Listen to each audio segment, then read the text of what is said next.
na Ikulu inayafuatilia.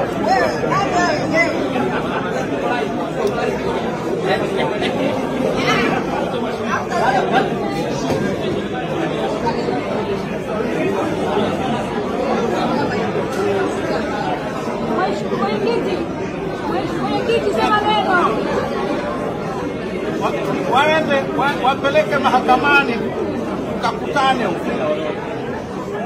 Chezeana wanataka kuchezea. Wapeleke wanataka kuzungumza uhaini.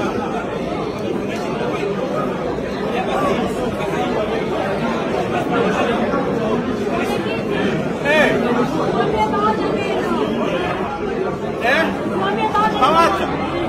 Jiandaeni. Hii biashara tunaimaliza siku hizi hii. Nikitoka ni mchaka. Nikitoka tuko barabarani.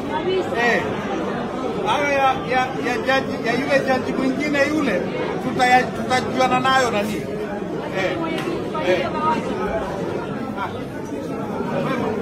Habari ya kwetu.